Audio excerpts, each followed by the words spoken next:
오늘 성경에서 기쁨의 서신이라고 불리우는 성경책이 있습니다. 바로 빌립보서입니다. 오늘 그 이유는요, 사도 바울 목사님이 기쁨으로 가득 차서 그리스도 안에서의 기쁨이 무엇인지를 알려주기 때문입니다. 어렵고 힘든 생활 속에서, 최악의 조건에서 과연 예수 믿는 사람은 기뻐할 수 있을까? 환경과 조건에 흔들리지 않는 기쁨이 있다면 그 기쁨은 어디서 오는 것일까? 여러분은 그런 기쁨 속에 살고 싶지 않으십니까? 말씀을 전하면서 먼저 여러분에게 질문을 하나 드려볼까요? 여러분 인생 가운데 여러분이 기억할 만한 그런 기쁨이 있으셨습니까? 아멘. 기쁨이 있었다면 그 기쁨은 여러분 무엇 때문에 오는 것입니까? 만약 크리스천에게, 우리 예수 믿는 사람들에게 기쁨이 없다면 이거는 매우 심각한 일입니다. 무신론 철학자, 하나님을 믿지 않는 프레드리히 니체는 본래 독실한 기독교 가정에서 태어나 자랐습니다. 아버지 카를 빌헬름 루비히 니체는 루터교회 목사님이셨어요. 즉 목사의 아들로, 그리고 그 가정에서 태어났는데 훗날 이 니체는 기독교를 떠났고 기독교를 비판하게 되었는데 그 이유가 그렇습니다. 내가 예수를 믿을 필요성을 느끼지 못하는 것은 예수 믿는 사람들의 생활 속에서 내가 기쁨을 보지 못했기 때문이다 라고 얘기했어요. 유명한 알버트 슈바이처 박사는 현대 크리스천을 이렇게 비유했습니다. 아프리카에는 물 없는 강이 많습니다. 모래 언덕 사이로 겨우 물줄기만 흐르는 것을 강이라고 이름 붙일 민망할 정도의 초라한 강도 많습니다. 오늘날 크리스찬의 모습이 그러합니다. 물 없는 강처럼 억지로 흘러가는 신앙생활, 그리고 메마른 정신과 형식과 전통만 겨우 유지하는 모습을 많이 본다. 이게 기독교 생활 속에서, 또 기독교 문화 속에서 살아왔던 이 거장의 두 사람의 고백이기도 합니다. 여러분의 생각은 어떻습니까? 주변에 교회 다니는 사람들이 행복하다고, 기쁘다고 생각하십니까? 아니, 다른 사람 보는 것보다 여러분을 스스로 한번 생각해 보시길 바랍니다. 사는 게 기쁩니까? 예수 믿는 게 기쁩니까? 여러분의 삶 속에서 기쁨의 근원은 무엇이라 생각하고 무엇이 만족되면 여러분 기뻐하십니까? 저는 오늘 이 기쁨에 대한 주제를 가지고 여러분과 함께 나누면서, 여러분도 오늘 성경에 나오는 내가 기뻐하고 기뻐하리라 라고 하는 이 사도 바울의 분명한 외침이 오늘 여러분의 것이 되기를 주의 이름으로 축복합니다. 오늘 첫 번째, 성경이 전하는 기쁨의 특징이 있습니다. 첫 번째, 바로 환경을 뛰어넘는 기쁨과 감사합니다. 한번 따라합시다. 환경을 뛰어넘는 기쁨. 그렇습니다. 사도 바울은 환경을 뛰어넘는 기쁨을 우리에게 소개해주고 있습니다. 빌립보 교회인들에게 강하고 담대하게 이야기할 수 있는 것은 자신이 경험했기 때문인 것입니다. 나는 기뻐하고 또 기뻐하리라. 이 빌립보서를 옥중서신이라고 하는데, 왜냐하면 이 빌립보가 어디서 쓰여졌냐면 감옥 안에서 쓰여진 것입니다. 그리고 감옥에서 쓰여져서 감옥에서 보내진 그런 바울의 편지지요. 바울은 자신의 처지를 뭐라고 그랬냐면 나는 지금 매여 있다라고 얘기를 합니다. 13절에 나의 매임, 이건 다른 성경에 보니까 사슬에 매였다라고 얘기를 하고 있어요. 갇힌 거죠. 지금 통제된 삶 속에서 살고 있는 겁니다. 사로잡혔어요. 자유가 없어요. 그리고 모든 내 권리가 박탈당해 버렸습니다. 바울이 로마 감옥에 잡혔다고 정확히는 가택연금을 당해서 있지만 자유롭게 전도할 수 있는 형편이 다 막혀버린 것입니다. 일상을 제대로 살 수 없는 불편하고 그리고 다른 사람 보기에 조금 치욕스러운 인생으로 떨어진 겁니다. 자, 이런 상황 속에서 바울은 오히려 감옥 밖에 있는 사람들에게 기뻐하라고 얘기하고 있어요.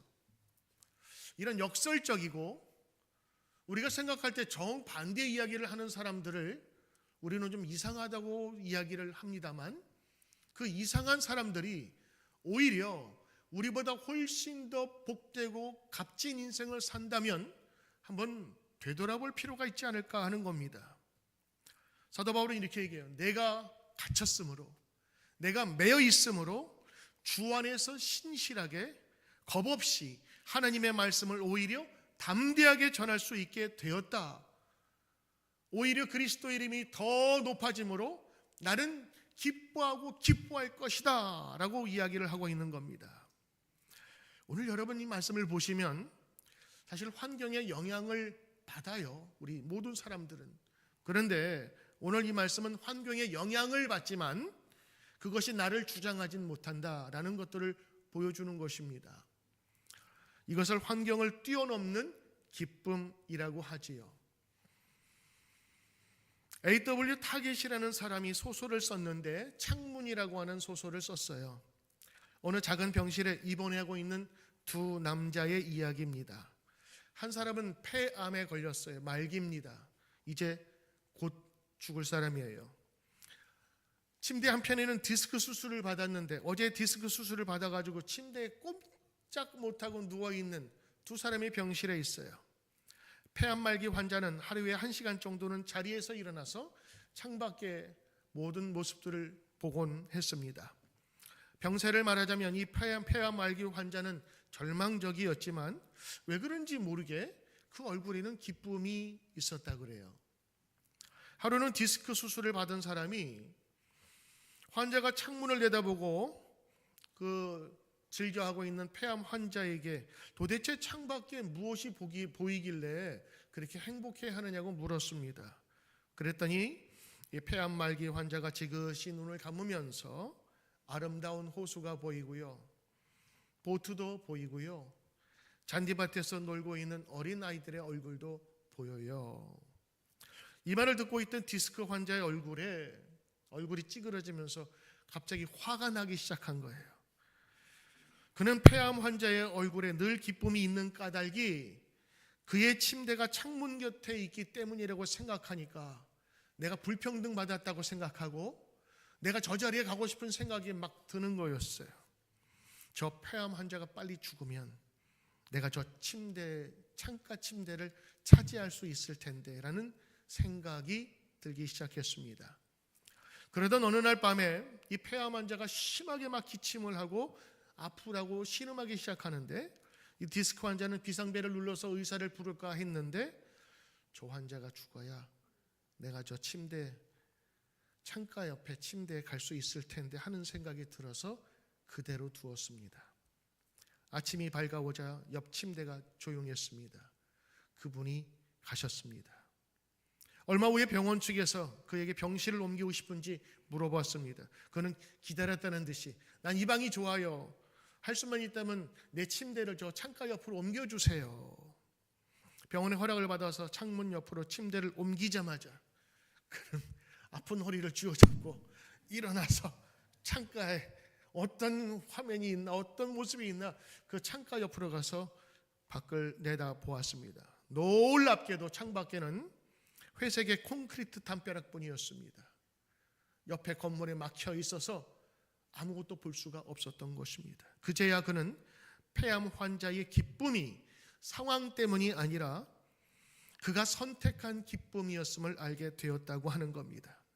그는 기뻐할 수 없는 상황 속에서 기쁨을 만들고 싶은 그런 사람이었지요. 사도 바울의 기쁨도 그런 게 아닐까요? 자신의 환경과 조건을 뛰어넘는 사람이었어요. 그는 환경에 이끌려가지 않았어요. 조건만 보지 않았어요. 그가 본 것은 환경과 조건을 뛰어넘는 것이었습니다. 여러분, 나를 괴롭게 하는 환경만 바라보면, 그 조건만 바라보면 우리는 절망할 수밖에 없습니다. 바울은 눈을 돌렸습니다. 어디에? 내가 갇혀 있지만 넓은 세상에서 일하고 계신 하나님을 보았어요.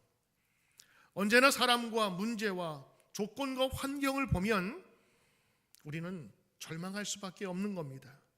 그러나 하나님이 일하시는 것을 우리가 깨닫고 보게 되면 우리는 또 다른 기쁨을 얻을 수 있는 것이지요. 문제나 스트러글 일으키는 사람에게 집중을 하거나 그 속에서 얽혀 매게 살면 내 인생은 없어지는 겁니다. 그래서 문제가 주어가 되면 우리 인생은 꼬이는 거예요. 그러나 하나님이 주어가 되면 이건 다른 문제가 되는 것입니다. 하나님이 주어가 되시면 복음의 말씀이 우리를 이끌어 가시는 것이지요. 이게 성도의 진정한 기쁨의 이유가 되고 원동력이 되는 것입니다. 자, 다시 말합니다. 사도 바울은 절망적이었습니다. 5성급 호텔에서 비스듬히 누워서 올 인클루시브 리조트에서 배불리 먹고, 그리고 내가 이렇게 행복하니 니들도 행복하라라고 했던 것이 아니었습니다. 그의 표현대로 그는 매여져 있습니다. 갇혀 있었습니다. 답답합니다. 앞이 보이질 않습니다. 그럼에도 그는 기뻐하고 기뻐한다고 얘기했어요. 왜? 내가 이곳에 갇힘으로 말미암아 또 다른 하나님의 일을 보았기 때문에 그렇습니다. 그는 오히려 감옥 밖에 있는 많은 사람들 속에서 하나님이 움직이고 역사하시는 바를 보았어요. 내가 밖에 있는 것보다 더 크게 역사하는 것을 보면서 그는 거기에서 기쁨을 발견하게 되었던 것입니다. 그가 감옥에 있었지만 빌립보 교인들, 저 밖에 멀리 떨어져 있던 교인들을 향하여 담대하게 외칠 수 있었던 것은 비록 감옥 아니었지만 그는 예수와 함께 있었고 예수님이 하시는 일이 잘 되는 것이 그는 여전히 기뻤던 것입니다. 왜냐하면 바울이 예수님을 위해서 살기로 결심하고 인생의 목적을 예수님께 두었기 때문에 그렇습니다. 바울이 생각할 때 예수님은 가장 귀한 가치였습니다. 그래서 나의 매임과 부족함과 잡힘이 오히려 복음을 증거하는 데 사용되는 것이라면 나는 얼마든지 기쁘다라고 얘기했던 것이지요. 오늘 그 주변의 상황을 여러분들이 성경을 읽으셨는데 바울이 갇힘으로 말미암아 어떤 현상이 일어났느냐. 그 당시에 바울은요, 예수님 믿었는데 정통적인 과정을 겪지 않은 사도였어요. 예수님 직접 만나고 경험해서 거기에서 받은 감동을 가지고 예수님을 전하고 예수님을 이야기했거든요. 그런데 전통적으로 그리고 정통으로 예루살렘에서 사도 훈련을 받고 또 예수님의 제자라고 부르는 그런 사람들과는 차원이 다른 그런 사도였지요. 그래서 사도 바울은 늘 오해와 질시를 받았어요. 첫째는 그가 예수 믿는 사람들을 잡아 가두고 혹은 죽인 사람이라고 하는 것, 그런 사람이 어떻게 예수님을 전할 수가 있냐. 저 사람에게는 분명히 꿍꿍이가 있어. 나중에 기독교인들 다 모아가지고 다 잡아 죽일 거야 라는 그런 오해 속에 살고 있었으니 오늘 바울이 갇혔어요. 그러니 함께 복음을 증거하던 여러 사도들과 다른 오해하는 사람들은 이게 기쁨이 된 거예요. 잘 갇혔다. 그럴 줄 알았다. 나중에 저렇게 되겠지라고 했었던 다른 사람들의 투기와 분쟁이 일어나기 시작했어요. 사꾼 목사들처럼 자신의 명예와 지위와 칭찬의 목적으로 불순하게 말씀을 증거하는 사람들이 생기고 바울의 갇힘을 아주 정말 통쾌하게 생각하는 사람들이 나타나기 시작된 말입니다. 바울이 갇혔으니 자, 이제 우리 세상이다. 우리 방식대로 복음을 증거하자. 곁에서 보고 있었던 사람들이 보면 야, 어떻게 저럴 수가 있을까? 어떻게 저런 모습으로 바울을 비방할 수 있을까? 그런데 오늘 바울이 뭐라 그래요? 내가 이곳에 갇힘으로 말미암아서 그 사람들이 더 열심히 복음을 증거하는 거, 혹은 불순한 마음으로 예수님을 복음을 전하고 예수님을 알리는 거 왜 나쁘냐? 내가 비방을 당해도, 내가 좀 수치스러울지 몰라도 예수님이 전하는 것은 진리가 전하는 것이고 복된 것이 전하는 것이니까 이거 좋은 거 아니냐? 시각을 바꾸어 주었어요. 여러분들이 그를 비난할 것이 아니라 여러분도 복음에 동참하는 자가 되십시오. 어떤 형편에서든지 예수님을 전하는 자가 되십시오. 바울이 갇힌 다음에 또 하나의 변화가 일기 시작했어요.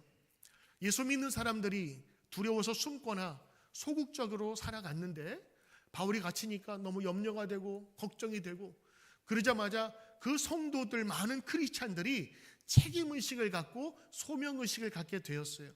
그래서 바울이 갇힘으로 말미암아 바울이 못한 것들을 우리가 하자라는 그런 마음의 변화들이 일어나서 이 예수님을 전하는 그런 선교 활동들이 많이 활발하게 되었어요. 한자로 보면 전화위복이 된 거죠. 이 화가 복이 된 겁니다. 사실 사람들이 이것을 보기는 쉽진 않아요. 그러나 하나님께 목적을 두고 예수님이 높아져가는 것이 목적인 사도 바울에게는 이게 보인 것이고, 비방하지 말고 이 기쁜 일에 여러분도 참석하라. 전해지는 것은 예수 그리스도니 이 어찌 얼마나 기쁘지 아니하겠는가라는 것을 오늘 우리에게 전해주고 있는 것이죠. 사랑하는 성도 여러분, 우리가 예수 믿는다고 고난 없는 것도 아니고, 예수 믿는다고 고통 없는 것도 아니고, 예수 믿는다고 어려움이 없는 것 아니지만 예수 믿는 사람에게 주시는 하나님의 축복이 있어요. 그것은 바로 마음의 평강을 누릴 수 있다고 하는 겁니다. 이건 어느 누구도 뺏어갈 수가 없어요. 바울이 기뻐하는 이유는 조건과 환경이 아니었습니다. 예수님 말씀이 증거되는데 이것은 나에게 기뻐하고 기뻐할 일이다라고 하면서 자신의 어려움과 막힘에 대해서 오히려 축복하고 스스로 기뻐하는 모습을 보게 되지요. 기쁨과 감사가 없는 마음은 아무리 가져도 채울 길이 없습니다. 조건이 아무리 좋아도 넉넉해도 하늘에서 오는 기쁨이 없는 영혼은 불안할 뿐입니다. 돈이 있어도 불평이고 돈이 없어도 불만입니다. 여러분, 같은 물이라도 젖소가 마시면 뭐가 나오죠? 우유가 나옵니다. 같은 물이라도 독사가 마시면 뭐가 나오죠? 독이 만들어지는 것입니다. 과연 우리가 하나님의 말씀과 세상을 살아가는 여러 조건들을 우리가 함께 마실 때에 여러분은 무엇이 만들어지기를 원하십니까? 여러분의 삶 속에서 기쁨이 만들어지고 소망이 만들어지고 하나님의 감사가 더욱더 연그러지는 귀한 인생이 되시기를 축복합니다. 여러분, 두 번째인데 바울이 기뻐할 수 있었던 것은 환경과 조건을 뛰어넘는 기쁨이었죠. 그 매임과 갇힘이 저를 우울하게 만들거나 자기 자신을 자포자기하게 만들질 않았어요. 오히려 그 환경 속에서 기뻐했거든요. 근데 이 기쁨의 아주 근원적인 뿌리가 되는 이유가 하나 있었어요. 그 이유는 바로 오늘 두 번째, 기쁨의 근원은 바로 예수 그리스도라고 하는 인생의 목적에 있었다고 하는 것입니다. 사도 바울 얘기를 아시죠? 사도 바울은 정통적인 유대인이었습니다. 최고의 학벌을 가지고 가장 많은 공부를 했던 사람이었습니다. 구약에 있는 모든 말씀들을 꿰뚫고 있었던 사람이었습니다. 그리고 유대교를 배신한 크리스찬들, 예수 믿는 사람들을 잡아 가두는데 자기의 인생의 최고의 목적을 두었습니다. 그리고 유대교 지도자들로부터 살인 면허를 받았어요. 그들을 잡아 가두고 린치를 하며 고문을 해도 되겠다는 자기 그 분명한 확증서를 가지고 다닌 사람이었습니다. 이미 부활하신 예수님을 직접 만난 것도 예수님 믿는 사람들을 잡아 감옥에 가두기 위해서 바로 다메섹, 지금의 다마스코로 가는 길에서 예수님을 만나게 되었는데, 그때 예수님의 말씀을 듣고 예수님을 만나고 죽었다고 생각하고 절대로 살아날 수 없었다고 생각했었던 자신의 의지와 자신의 모든 신념들이 깨지게 되어버렸습니다. 그 얘기는 충격이었어요. 실제로 죽었다 다시 살아난 예수님을 만난 것은, 그 경험 이후에 바울은 완전히 변화되기 시작했습니다. 그리고 여지까지 살아왔던, 믿어왔던 것이 진리의 일부분, 극히 일부분이라는 것을 알게 되었고 참된 진리라고 하는 예수님을 만나게 되었죠. 그래서 그는 율법을 통해서 완전한 구원이 있다고 했었던 자신의 신념을 과감하게 버릴 수 있었고, 예수님이 나의 가장 귀한 가치요 진리임을 선언하고 예수님을 전하는 것을 자기의 소명과 사명으로 살았던 것입니다. 그토록 핍박하던 예수님을 만나보니 인생 자체가 변하게 된 거예요. 이제는 율법이 아니라 예수 그리스도가 자신의 최종 목표와 사명이 되었어요. 예수를 위해서 예수님이 기뻐하는 것이라면 그것이 나의 기쁨이다라는 것을 그는 알게 되었지요. 그래서 그는 먼 길을 마다하지 않고 전도 활동을 했고, 가는 곳마다 예수님을 전도하고 예수님을 전하고, 그리고 교회를 세우고 하나님의 자녀로서의 삶을 그들에게 가르쳤던 것입니다. 오늘 여러분, 이 사도 바울은 예수님께 목적을 두고 인생의 기쁨과 행복을 찾기 시작했습니다. 여러분의 기쁨은 어디서 오십니까? 물질에 있습니까? 성공과 번영에 있습니까? 아니면 건강에 있습니까? 제가 여러분 물질과 성공과 건강을 무시하는 게 아닙니다. 그런데 이 모든 것들은 언젠간 휘발유처럼 나라가 사라지는 것임을 알아야 된다고 하는 것입니다. 이 물질과 성공과 건강은 필요하지 않다는 것이 아닙니다. 그러나 이것이 우리가 행복을 얻는데 절대 필요한 요소는 아니라고 하는 겁니다. 만약 그렇다면 우리가 상상할 수 없는 돈을 가진 사람들은 늘 행복하면서 살 수 있게요? 최고의 가치와 권력을 가진 사람은 행복할 수 있게요? 얼마 전에 트럼프 대통령이 유세를 하는데 총알이 스치고 지나가지 않았습니까? 그 순간에 돌리지 않았다면 우리는 끔찍한 장면을 아마 보았을 건데, 대통령이 되기 위해서 최고의 자리에 올라가도 그들은 항상 불안감에 쌓일 수밖에 없다는 것을 알아야 돼요. 그게 우리가 인간적으로 갖고 있는 한계요, 또 요소라고 하는 것입니다. 기독교 역사에는 순교자가 많이 등장을 하는데 이 교회 역사는 순교자의 피가 뿌리가 되어서 자라났다고 합니다. 목에 칼을 대고 당신 예수 믿을 거야? 안 믿을 거야? 그건 뭐 얼마나 쉬워요. 잠시 조금만 비굴해지면 사는데. 근데 그들은 그렇게 살질 않았어요. 왜요? 우리가 10년, 20년 더 사는 것보다 예수님과 영원한 삶이 더 중요하다는 건 가치체계의 변화가 일어나니까 죽음조차도 넘어서게 되는 거예요. 사도 바울은요, 내가 사나 죽으나, 이 기쁨이 어디까지 연결되냐면요, 사나 죽으나 우리는 주님의 것이로다. 주님의 영광을 위해 사는 것이 기쁨이로다. 이 기쁨이 죽음을 넘어서게 한다니까요. 인간이 가장 두려워하는 죽음, 인간이 가장 무서워하는 죽음도 뛰어넘을 수 있는 것이 바로 예수님이 주시는 기쁨이다. 이게 사도 바울은 알았어요. 그렇기 때문에 그는 감옥에서도 기뻐할 수 있었고, 오히려 감옥 밖에 있는 사람들에게 기뻐하라고 얘기하는 거예요. 반드시 누군가는 죽어야 하는 이 짧은 인생, 그러나 영원한 천국, 영원한 생명을 저들이 알고 보니 그 짧은 인생 더 사는 것보다 값지다고 생각했었던 것이지요. 유한한 세상 속에서 무한한 세상을 볼 수 있었던 사람들, 어려움 속에서 소망을 잃지 않고 하나님 나라와 천국을 바라보며 저들의 가로막았던 현실을 넘어선 그들이 순교자가 될 수 있었던 겁니다. 사도 바울도 마찬가지입니다. 그는 환경도 심지어는 구속된 상태에서 감옥에서 자유롭지 못한 형편 속에 있었으나 그는 전하고 전해지는 것이 예수님이라면 나는 기뻐할 수 있다. 나는 내가 당하는 창피도 감수할 수 있다. 왜? 예수님 때문에. 예수님이 더욱더 높아지고 존귀하게 여겨진다면 나는 죽음도 유익하니라.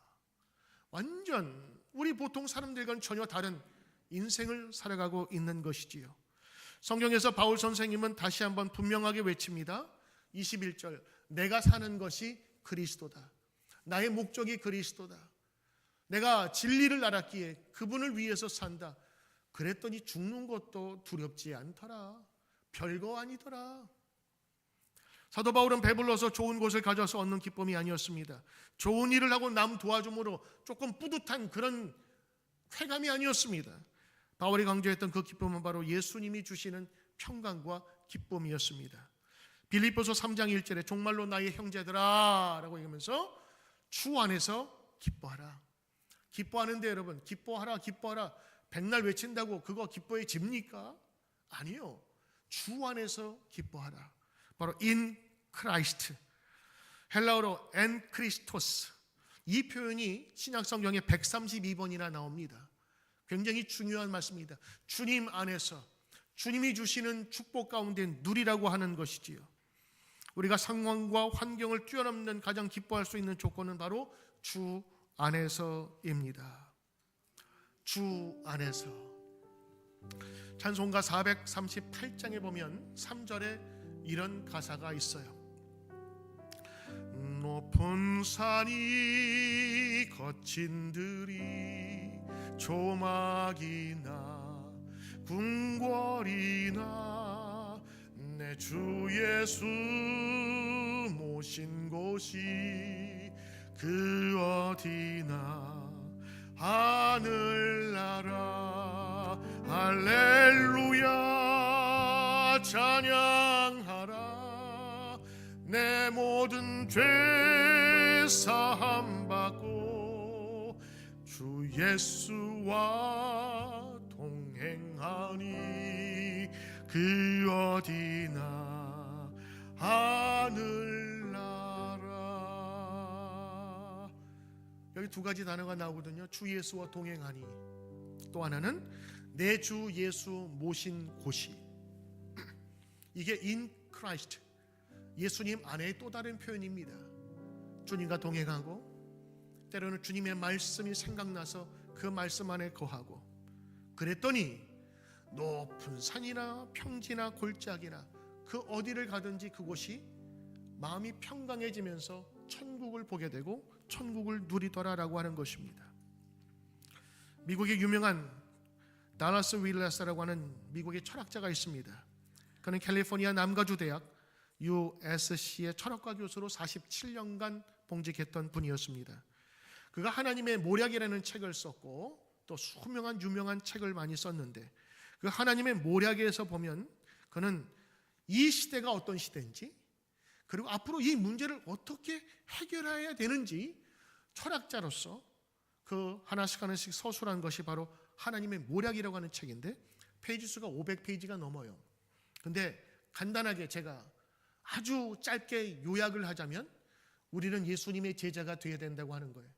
그것들을 쭉 서술해 놓고 있는데, 그 앞장에 어떻게 얘기를 하고 있느냐, 지금 이 세대가 어떤 시대냐, 그걸 알아야 우리가 진단하고 풀어갈 수가 있는데, 이 시대는 아주 오래된 질병에 걸린 상태다라고 진단해버려요. 만성 질환에 걸려서 풀 수 없고 고칠 수 없는 지경에 이르렀다라고 하는 겁니다. 왜냐하면 우리가 갖고 있는 가치관이 예전처럼 정해지거나 그리고 굳어진 게 아니라 다 바뀌어버렸어요. 이제는 여러분 성 정체성도 이젠 바뀌었잖아요. 요즘 화장실 가니까 남자 여자 또 하나 치마 입고 바지 입고 그런 젠더가 들어가는 그런 거 다 적보죠. 옛날에 남자 여자 진리와 비진리, 지금은 포스트 모던 시대에는요 깨어진 것도 부서진 것도 하나의 진리라고 여겨지는 시대가 된 거예요. 요즘에 보니까 우리 부모님들 고생 정말 걱정되는 것이, 아이들이 내가 남자인데 여자라고 생각하면 부모 동의 없이 수술을 할 수 있는 주가 미국에 많더라고요. 그것들을 방해하면 법에 또 걸리는 희한한 세상에 우리는 살고 있어요. 그러면서 오늘 윌레드 교수가 뭐냐면, 이런 선과 악이 구별이 없어지고, 그래서 이 시대를 뭐라고 얘기했냐면, 이 고속 비행을 하는 비행기가 지금 뒤집어져서 날고 있다는 거예요.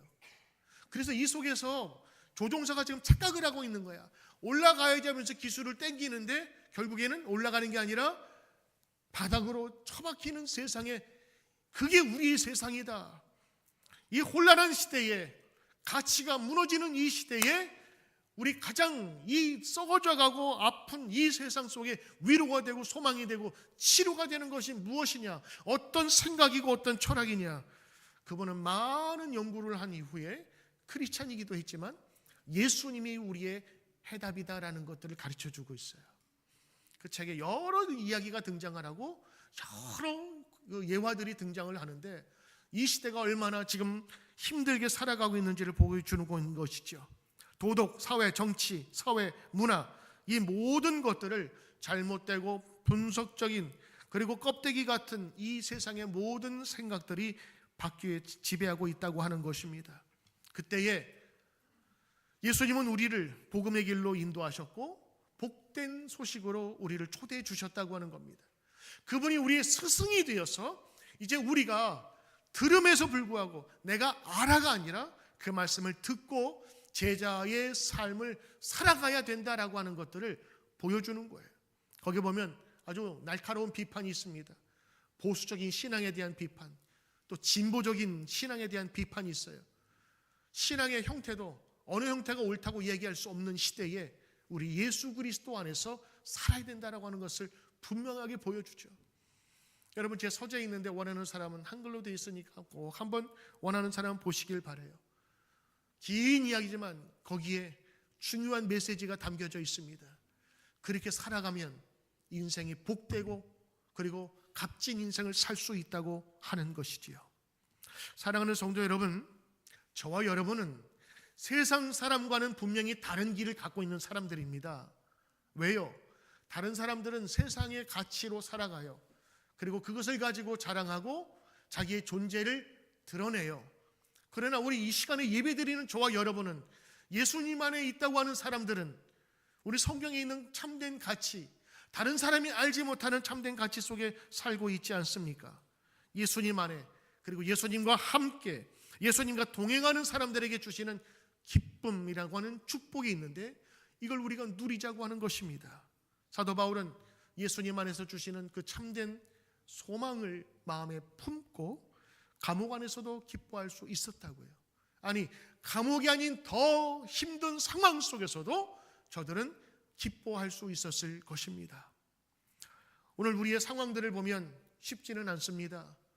어떤 분은 신분 문제 때문에, 어떤 문제는 경제적인 문제 때문에, 어떤 문제는 잡과 자녀들 문제, 어떤 때는 질병 때문에 염려하고 두려워하는 이런 모든 문제 때문에 우리의 얼굴들은 늘 깨어지고 기쁨이 없는 것처럼 보여요. 그러나 오늘 우리의 삶의 목표를 우리 예수님과 함께 동행하는 삶으로 두고 하나님께서 주시는 귀한 소망이 우리 모든 여러분들에게 나타나기를 주의 이름으로 축복합니다.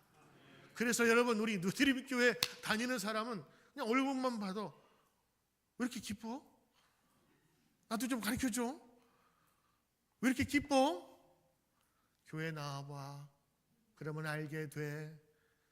여러분, 우리가 교회 다니면서 잃어버리고 있는 것, 우리가 얼마나 많은 것을 누리고 있고 우리가 얼마나 많은 기쁨 속에 살고 있다는 것을 오늘 성령께서 여러분의 마음속에 하나하나 밝혀주시고 눈을 뜨게 하시고, 두려운 마음으로 왔을지라도 예배드리면서 돌아가는 여러분의 얼굴에는 주님을 바라볼 수 있는, 문제가 여러분을 끌고 가는 것이 아니라 주님의 기쁨이 여러분을 끌고 갈 수 있는 크리스찬 되시기를 주의 이름으로 축복합니다.